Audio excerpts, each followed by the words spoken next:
Hello everybody, and welcome to the first episode of True Crime Time.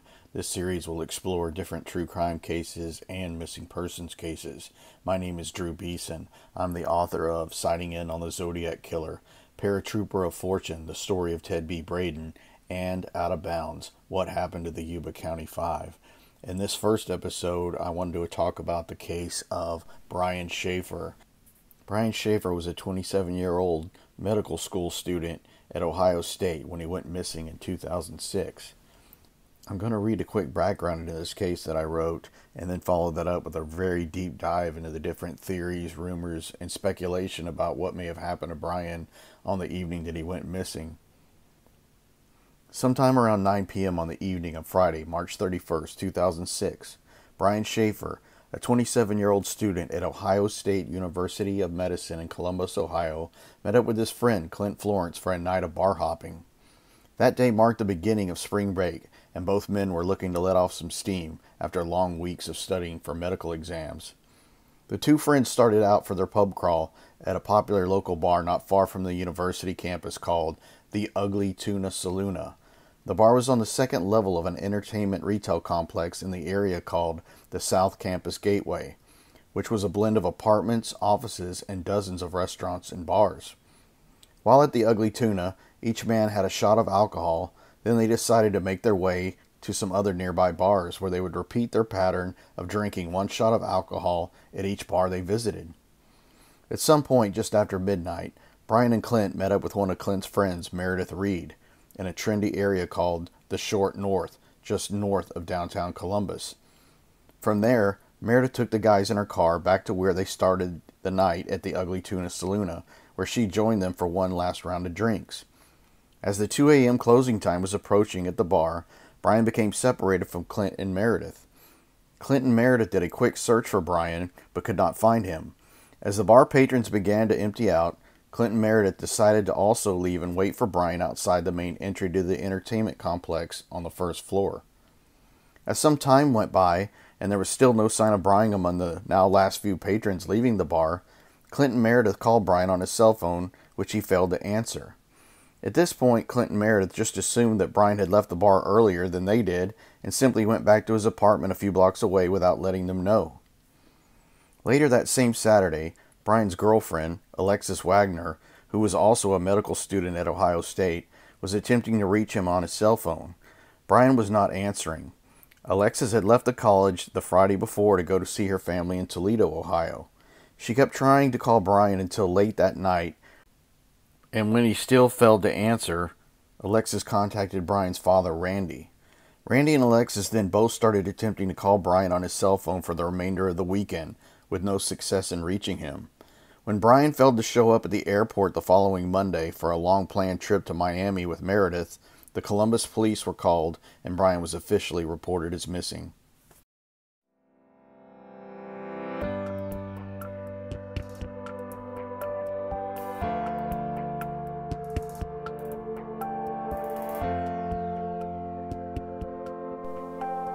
It's been 15 years since the night Brian Shaffer went missing. He still has not been found.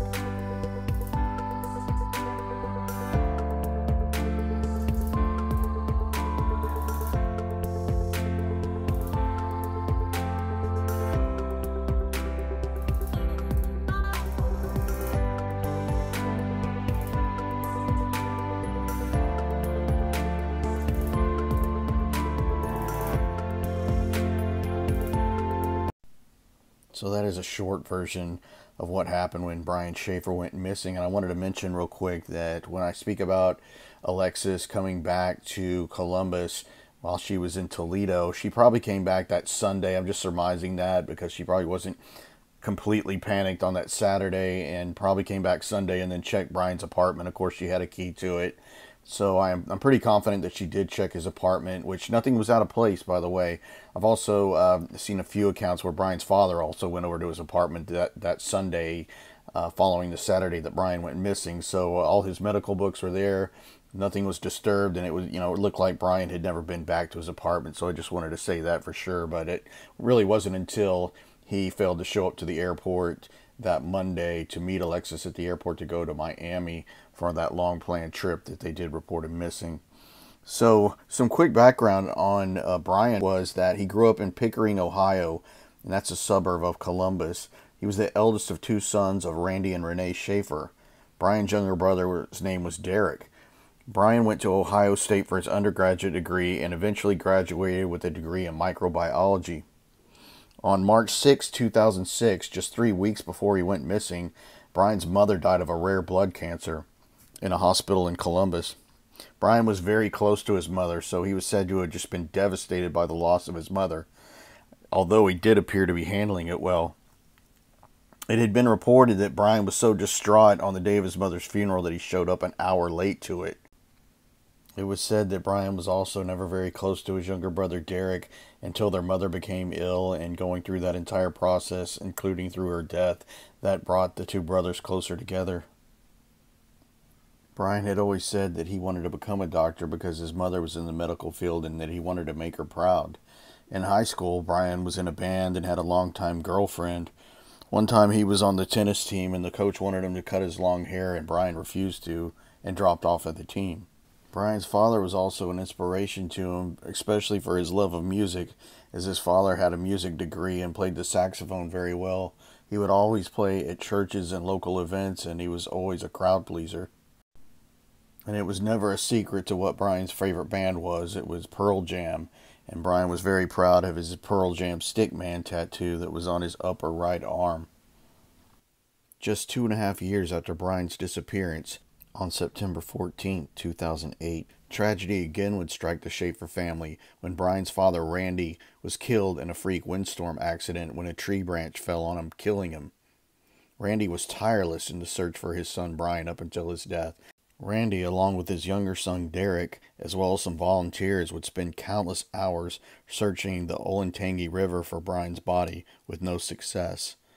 Once, Randy consulted with a psychic who told him Brian's body could be found in the water near a bridge pier. Upon hearing the psychic's revelation, Randy immediately went to the river, got into the water, and began searching the bridge piers. In this process, he almost lost his own life when he almost got swept away by the current. Within weeks of Randy's death, the detectives uncovered 2 clues in Brian's case. One was a posting on Randy's memorial website that read, "I miss you, Dad. Love, Brian." The writer listed the Virgin Islands as his home. The other was a third-party tip claiming Brian's body could be found in a field near a freeway and just outside of the city. Both of these tips turned out to be false. The person in the Virgin Islands was determined to be a hoaxer. So that is the background of Brian Shaffer leading up to his disappearance on March 31st, 2006. And contrary to popular belief, the police really did take this case seriously and began searching immediately. And they started at ground zero, which was, of course, the Ugly Tuna Saloon bar. The police looked at every possible nook and cranny of that building. The Gateway complex there is a large entertainment complex, and I've read from people, of course I've never been there myself, but you can't really appreciate how big that is unless you're actually there. Of course, the Ugly Tuna Saloon was on a 2nd floor. If you went down a little further, there's a movie theater. It's a very large place. One thing the Gateway Center did have, as it was still in an area that still had a lot of crime around, was security cameras. And one of the security cameras just outside of the Ugly Tuna Saloon bar caught Brian with Meredith and Clint coming up the escalator at 1:15 a.m. Later, those same cameras caught a glimpse of Brian at 1:57 a.m. talking to 2 females named Brighton and Amber. It's unknown what happened to Brian after he comes off the camera on that last sighting of him, if he goes back into the Ugly Tuna Saloon bar, or he somehow manages to get out of the building without being recorded. It was said that the police investigators viewed hours and hours of footage of the security cameras and could account for all the patrons who entered the Ugly Tuna Saloon from the escalators and leaving down the same escalators. The only person not accounted for leaving down the escalators was Brian Shaffer. So this, of course, led to lots of speculation about, whether or not Brian had somehow died in the bar. Maybe he was so drunk he got lost and wedged in between a wall or something like that and just died. No one never knew about it. That did happen to a man in Canada one time. It was a DJ. I think he was on drugs and he was at a bar and managed to somehow get wedged in between a wall, and they didn't find him until 2 or 3 years later. And of course, I'm sure that was putting off a terrible smell of his body decomposing.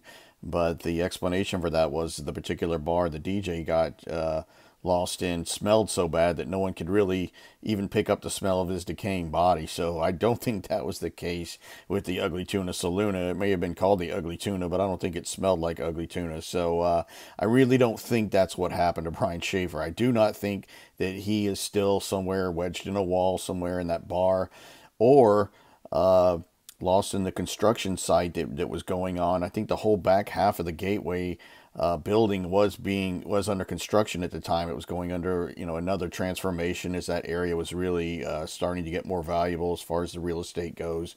And that was actually the reason that the Ugly Tuna Saloona had to relocate from that property about 2 years after Brian disappeared, because they lost their lease. They probably couldn't afford the rent. Their landlord probably raised the rent, not really wanting to keep a tenant like the Ugly Tuna Saloona, seeing that the values in the area were going up so high. They probably were better off leasing to some other type of a retailer over there. So Ugly Tuna Saloona actually relocated to another part of Columbus, and as far as I know, they're still open today.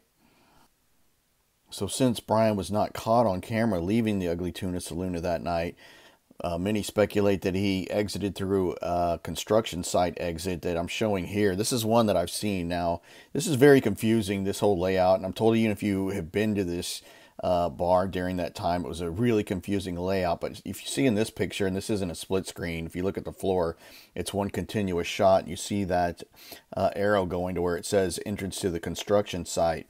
So I'm told that was an entry and exit for people that either work there or the band. Of course, the band's not going to be hauling their equipment up the escalator. They're going to be going in a different route. I've also read before there was another exit in addition to this one through the kitchen, so I don't know if that's true or not. There's varying accounts, but either way you look at it, if he did go out this exit, and you see where the camera is up top, he could have, if he stayed kind of close to that wall, maybe got out that way into the construction area, which I've read many times where it says that would be hard to navigate while you were sober, much less intoxicated. And Brian clearly looked pretty intoxicated when he was filmed coming up the escalator at 1:15 with Clinton Meredith, and then also when he was filmed at 1:57 a.m. talking to the girls named Brighton and Amber. So obviously the police checked out that construction site where that exit led to, and didn't find anything. People think that maybe Brian fell in something, in a hole or something in that construction area, and then maybe it was covered with concrete later. But I really discount that theory. People doing concrete are always going to check what they're pouring on. This stuff probably had numerous permits. You can tell that's an expensive property. They're not going to be using some Jake leg contractors or anything like that. So I highly doubt that Brian is anywhere in that complex, buried in concrete, stuck behind a wall. I think that's just a theory that people should move along from personally. So what else do we know about that night that Brian went missing? Well, we know that Brian's friend Clint Florence said that before they went back to the Ugly Tuna Saloon, or at some point when they were there, that Brian wanted to go talk to the band. And this has never been corroborated. And actually, the guys that do the podcast, True Crime Garage, knew the guitar player in the band that played that night. And the name of that band was called the Rock House Band. And that was like a local band from Ohio. I think they were from Youngstown. And they were kind of played 80s songs and kind of heavy metal type stuff from the 80s. And the True Crime Garage guys did know the guitar player from that band. And I don't know how many years later they interviewed him, but he had no recollection of Brian coming to talk to them that night. But, I'm sure it'd be hard to exactly remember as many gigs as that band has played in and around Ohio, and of course in Columbus, at different bars in Columbus, around Ohio State University. So I'm not sure if that guy could remember talking to Brian or not, but when they talked to him, he said he did not recall Brian coming to talk to the band. Of course, that was a plausible explanation of where Brian may have went just before closing at the Ugly Tuna Saloon, as he was a musician himself. He played guitar, obviously, big fan of Pearl Jam, played in a band in high school, so that made sense. And Brian had always said that being a med student was just a means to an end for him, that his real goal was to be a musician and play in the vein of Jimmy Buffett somewhere on a beach somewhere. That was his real dream. The dream he always had was to being a musician and just playing on a beach and having fun. That also comes into the fact that people speculate that maybe Brian just wanted to run away from his life and go start this new life somewhere on this beach and playing guitar, and just wanted to leave it all behind without telling anybody. And that's speculated that maybe Clint Florence, his friend, knew this. And that could explain why, when police investigators got involved in this case, they gave a polygraph exam to Brian's dad, Randy, who of course passed it, and also gave one to Meredith Reed, and she passed it. Well, Brian's friend, Clint Florence, of course, noted in this case, would never submit to a polygraph. So that brought a lot of attention onto Clint Florence in this case. Why did he not want to take a polygraph? He did start early on when Brian went missing, putting out flyers and helping in the search. But when it came around to the really hardcore questioning and the suggestion of taking a polygraph, Clint Florence got a lawyer. But he's the only one in the out of the group to do so. So people thought that was highly suspicious and thought he was definitely hiding something. And to this day, people heavily speculate that Clint Florence knows more than he's saying. But what could that be? I personally don't know. I do agree that he probably does know something, but what is it? Did he know why Brian wanted to go back to the tuna that night and where he was at 2 a.m.? Was he wanting to get together with the girl Brighton, it was said that Brighton gave Brian her telephone number? She actually took his cell phone and programmed her phone number in there. Was Brian looking to just kind of hook up with this girl on a night that he knew that his girlfriend was back in Toledo and wouldn't be back until late Sunday? Could that be the possibility? I've also seen it speculated that maybe he was going to score drugs. Now, everyone that knew Brian said that didn't sound like him. He really wasn't a drug user. The only person that was close to Brian that even suggested he may have been into drugs was a cousin of his named Dan Shaffer, and we'll talk about him a little bit later. But we don't know. What did Clint Florence know? Why was he so scared to take a polygraph? I am sure that Clint Florence must have known that refusing to take a polygraph was going to bring immediate suspicion on him for what happened to Brian, which is, of course, exactly what happened in an unsolved case. I mean, when he's the only one that didn't do it, of course, suspicion's going to be squarely on him. I'm sure that he must have known something. I don't think he was directly involved with what happened to Brian. I don't think he murdered his friend.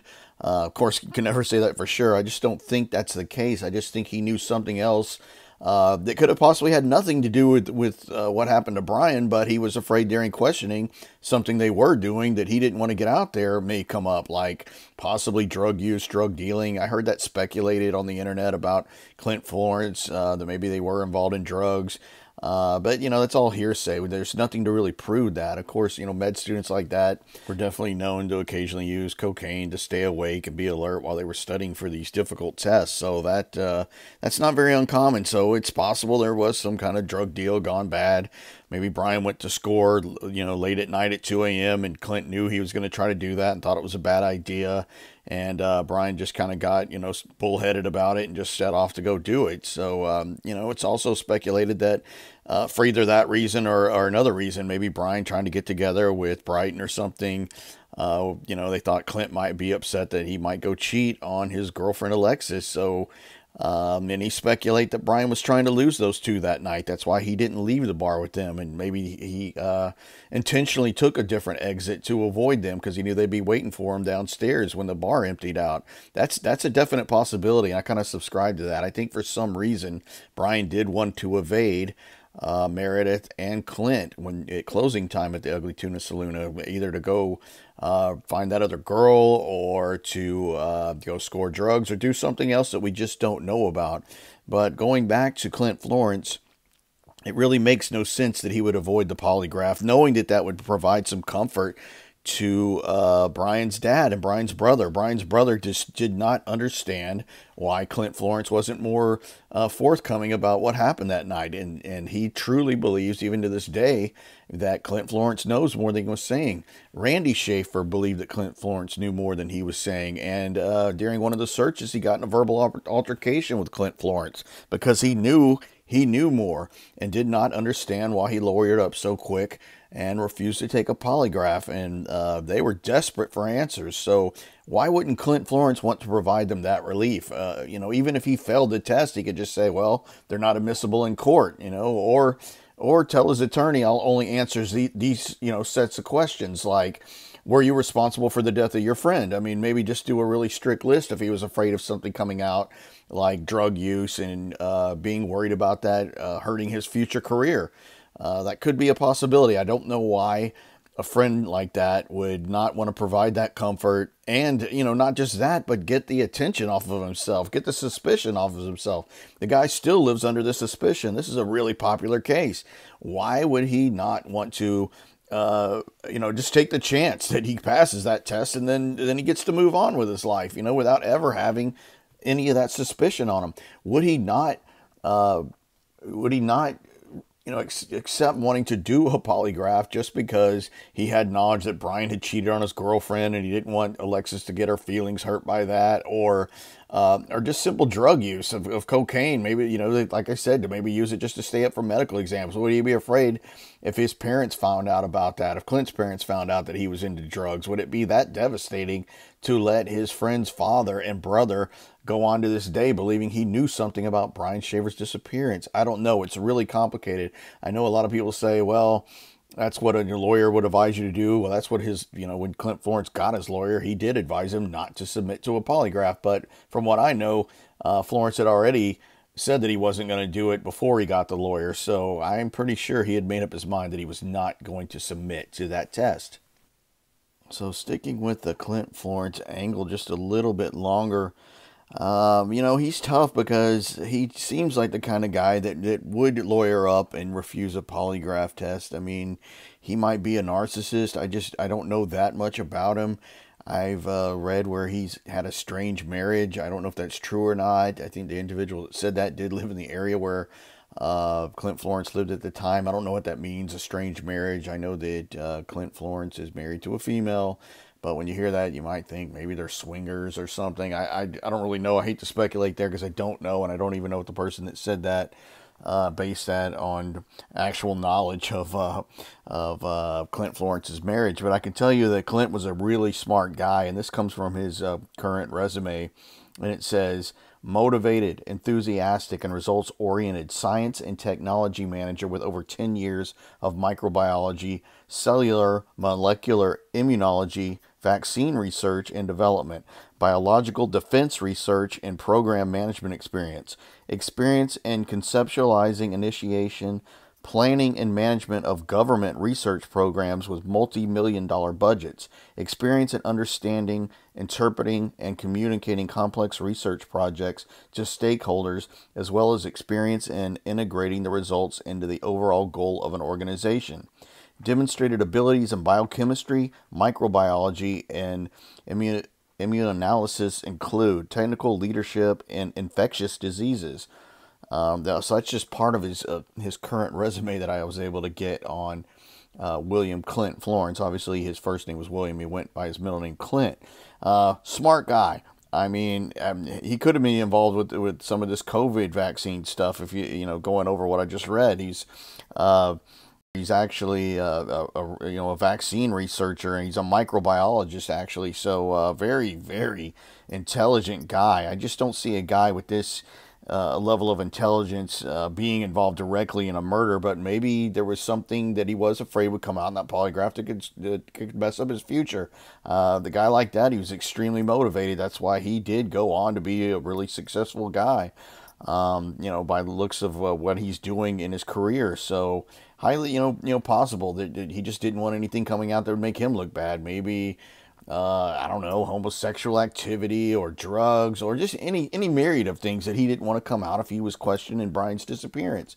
So it's definitely worth considering that he was just protecting his future, and maybe he's just this kind of a self-centered guy that didn't care to give any relief to Brian's father or his brother about what may have happened to him. I don't think he was responsible for Brian's disappearance, but I think he does know more, possibly what Brian was going to search for.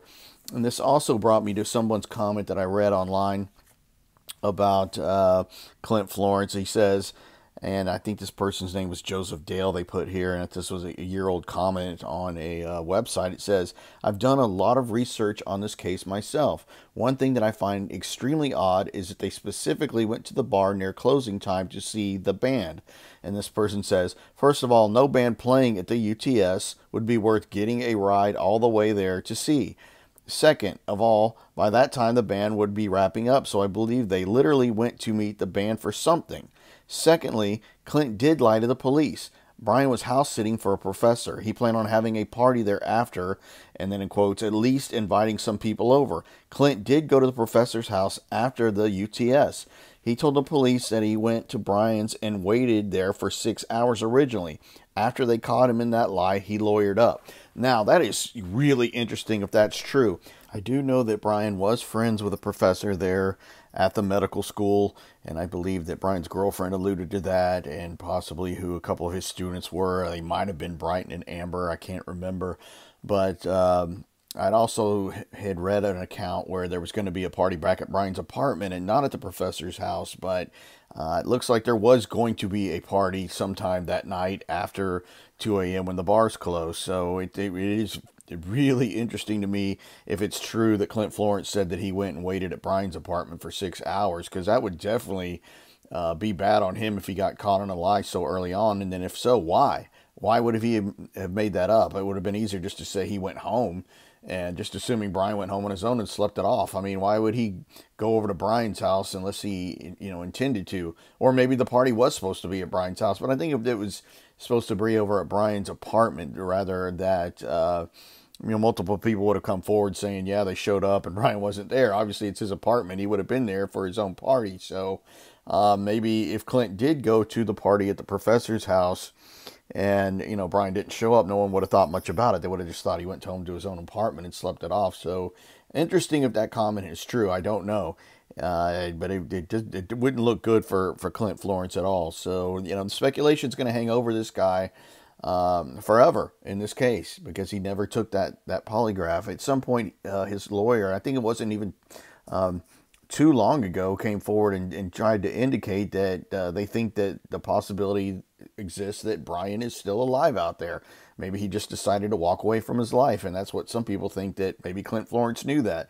Maybe Brian told him, hey, I might just leave it all and never come back. And maybe Clint had knowledge of that, and he made Clint swear to him that he wouldn't reveal his secret. I can tell you that Brian's mother was the one kind of pushing him to marry Alexis. Even in her own obituary, she listed as Alexis as one of her two best friends. So they had a really close relationship. Brian's girlfriend and his mother were very close. So maybe after Brian's mother died, he didn't feel the need to make her happy by marrying her. And maybe he just wanted to take off. So that's still going to be out there. I don't think that's what happened. I don't think the guy would do that to his father or his brother, just take off and never be seen again without leaving some kind of note or a message. And if he was going to do that, why do it after, at 2 a.m. after drinking and never go back to his apartment first? Just doesn't make sense. I really think that Brian got out of that bar. I do. I don't know how. I think he got out of there in an attempt to evade Meredith and Clint, and which is probably the reason he was able to avoid the cameras, and then some form of foul play happened. I think Brian possibly made it to the Wendy's. They talk about him making it to the Wendy's restaurant because when the police investigated, they did use some blood sniffing dogs, and they traced his scent to the Wendy's. And the lead investigator on the case was a guy named Sergeant John Hurst. Hurst is my middle name, and I'm not related to him, but maybe down the line. But he was the lead investigator, seems very competent to me, and those dogs did lead them to that Wendy's. that were trying to track Brian's scent. So I think that he probably did make it to Wendy's and got into a car with somebody, either on, looking for drugs or something else that he may have been into, and then somehow met with foul play. That's what I really believe. I do not think that he died in that bar somewhere or got covered up in concrete in the construction site.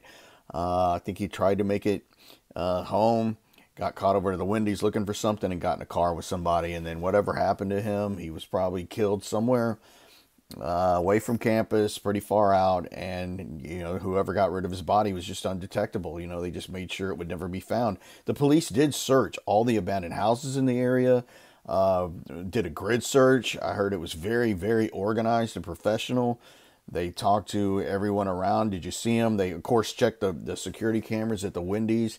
I don't think they had any, but he wasn't seen there. I think a homeless man said that he saw someone that looked, close, similar to Brian, but they couldn't really ever prove if that was a legit sighting or not. But I really feel he got in someone's car, either at the Wendy's or someone else, and he just managed to evade the cameras coming out of the bar. And, of course, this brings us to another fact in this case, and that's of Brian's cell phone. And that it is widely known that on Friday, September 8th, 2006, just months after Brian had been missing, that Alexis called Brian's phone at around 11:30 p.m. before bed. This was a ritual she had kept up every day without fail since April 1st, the day Brian went missing. She and Randy, Brian's dad, had been paying Brian's cell phone bills, hoping that if he was still alive, he'd reach out to them. His cell phone had never been recovered, and it was still in his name. For the first time since March 31st, his phone rang. The phone rang 3 or 4 times, and it went straight to voicemail. Alexis called it a few more times, and each time it would ring before going to voicemail. She got her brother to call Brian, and the same thing happened. And then she called Brian's dad, Randy. He called Brian's phone, and the same thing happened. So then Alexis called the Columbus Police Department and told them what was going on. And they also reportedly called Brian's cell phone, and the same thing happened. So this was the first time any activity was shown on Brian's phone at all.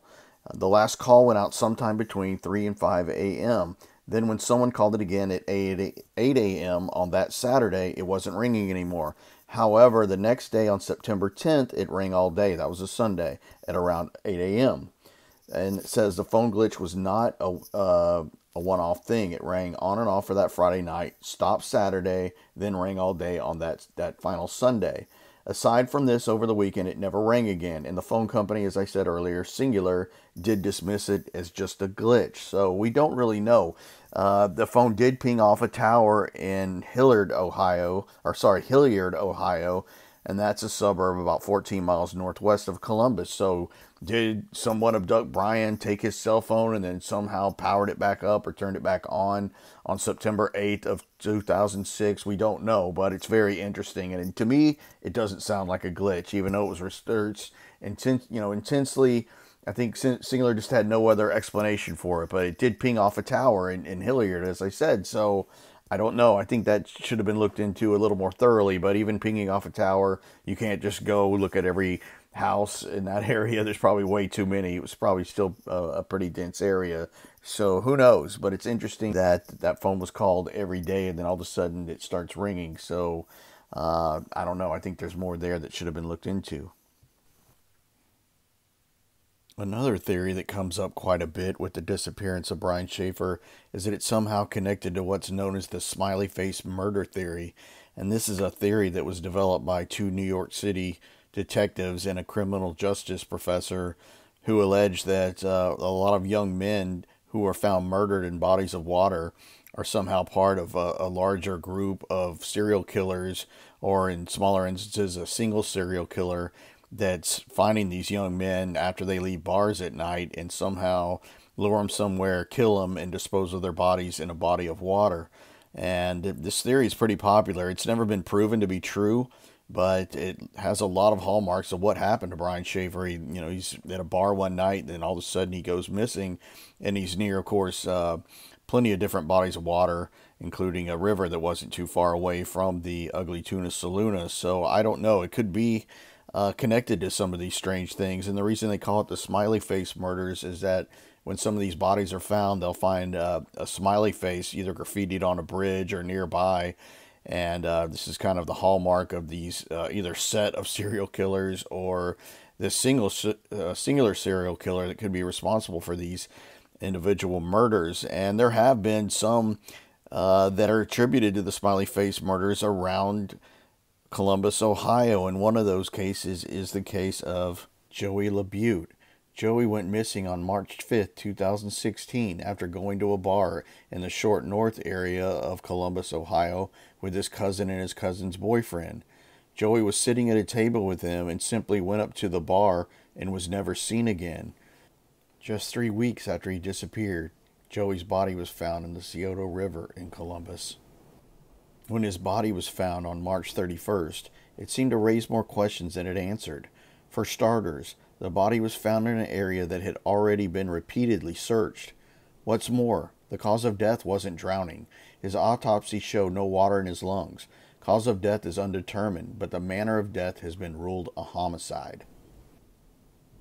Could the same fate have befallen Brian Shaffer as it did Joey LaBute?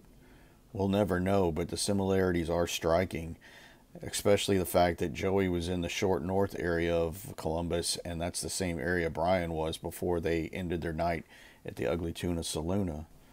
And trying not to get too deep down the conspiratorial rabbit hole, but I've often seen a question on various websites on this case about what Brian's trying to do here, making this hand gesture with his right hand. You can see his two fingers are sticking out, his thumb is out. That, of course, means I love you in sign language when it's held up, but I'm not sure what Brian's trying to indicate here. And it's not just a one-off thing, because you see him making that same exact gesture with his right hand with a picture of his father as well. So I don't know what that means.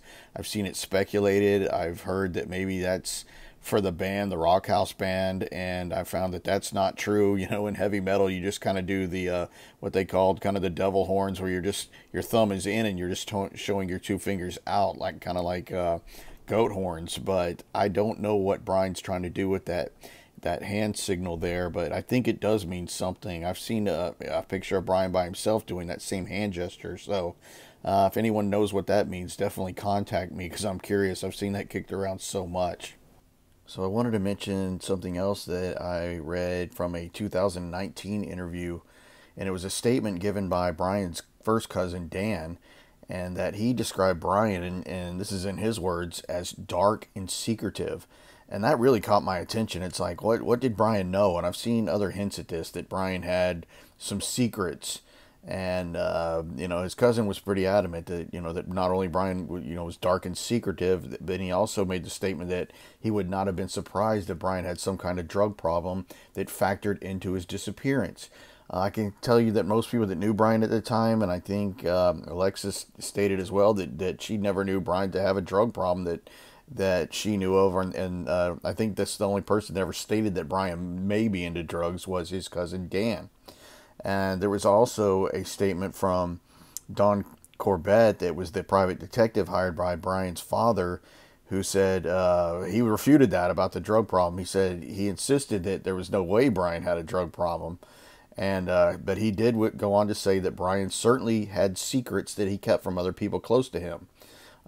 He told of a story one time that after Brian's disappearance, the father of one of Brian's friends brought over a box of Brian's belongings. Among the box was a bunch of Brian's writings that Corbett described as dark and bizarre, was the quote that he used. So, man, that really gets my curiosity up. Even if he did have this dark and bizarre side, or this dark side, as they're describing it, it might have nothing to do with his disappearance, but then again, it might. You just don't know unless you know what that is.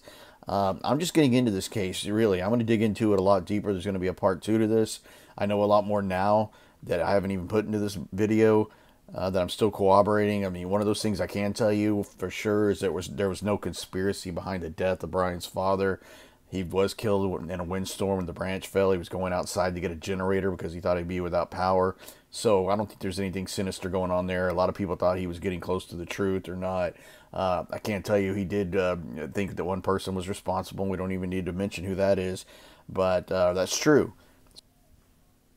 So in wrapping things up, I wanted to mention that Sergeant John Hurst that worked this case is now retired, and I think it still haunts him that he was unable to figure out what happened to Brian Shaffer when he went missing that night. And I think he still definitely follows this case closely and hopes to see it solved one day. Of course, Alexis has gone on. She's married now. She's a OBGYN in Toledo, Ohio. Here's a photo of her from early on after Brian went missing. And here's another photo that was really neat that I found is a picture of her phone with a picture of Brian on it. You see the date was Tuesday, September 19th, but there's a picture of Brian that he texted her on her phone back then before he went missing, which is kind of eerie just seeing that photo of Brian on her phone.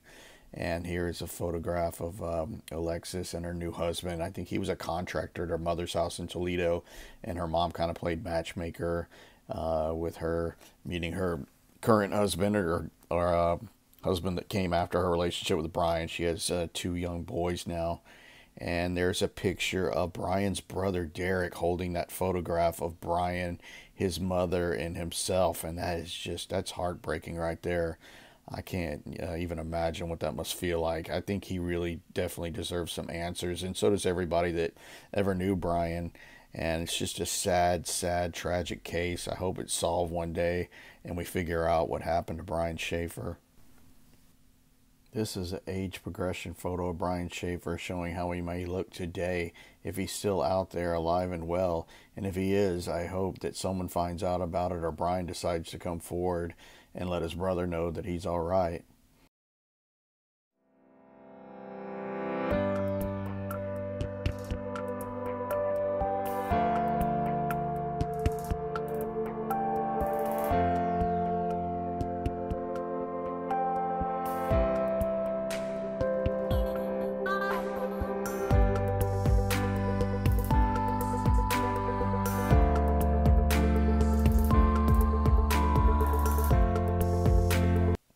Thanks for watching, everybody. Please stay tuned for future episodes of Drew Crime Time, where I'll be discussing the case of D.B. Cooper and also the disappearance of Terrence Woods.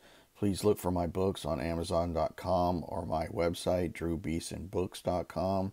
And also, please remember to like and subscribe to this channel. Hit the little notification bell and look forward to a lot of great content on this channel coming soon. Thanks again.